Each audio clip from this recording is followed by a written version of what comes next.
नमस्ते बच्चों।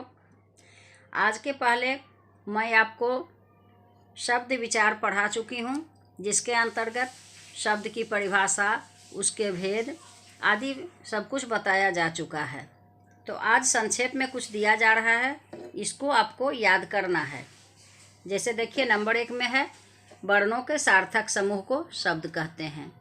शब्दों को 4 आधारों पर वर्गीकृत किया गया है। कितने आधारों पर? 4 आधारों पर।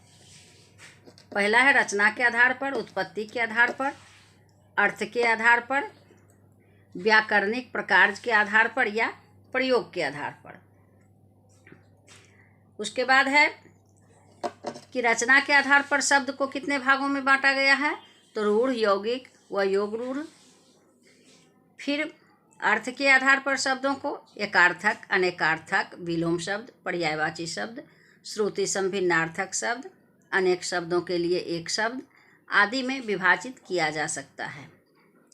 अब आइए, उत्पत्ति के आधार पर शब्द तत्सम शब्द, तद्भव शब्द, देशज, विदेशी होते हैं। अंतिम पॉइंट है व्याकरणिक प्रकार के आधार पर शब्द विकारी व अविकारी होते हैं, जो कि आपको पहले भी बताया गया है। तो इन सबों को आप याद कर लीजिएगा। उसके बाद इससे संबंधित कुछ प्रश्न दिया जा रहा है, जिसे आपको उसका उत्तर लिखना है। पहला प्रश्न है, अर्थ के आधार पर शब्द के कितने तथा कौन से भेद होते हैं। दूसरा है तत्सम तथा तद्भव शब्दों में क्या अंतर है। फिर है शब्द किसे कहते हैं। पहला प्रश्न के अंतर्गत 3 प्रश्न हैं, तीनों का जवाब लिखना है। उसके बाद नंबर 2 में है निम्नलिखित में से प्रत्येक के 3-3 उदाहरण दीजिए। अब क में है देशज शब्द, तो देशज शब्द का 3 उदाहरण आपको देना है। ख में है यौगिक शब्द, इसका भी 3 उदाहरण देना है। ग तद्भव शब्द, इसका भी 3 उदाहरण देना है। घ में है विदेशी शब्द, इसका भी 3 उदाहरण देना है। और अंग में है योग रूढ़ शब्द, इसका भी 3 उदाहरण आपको देना है।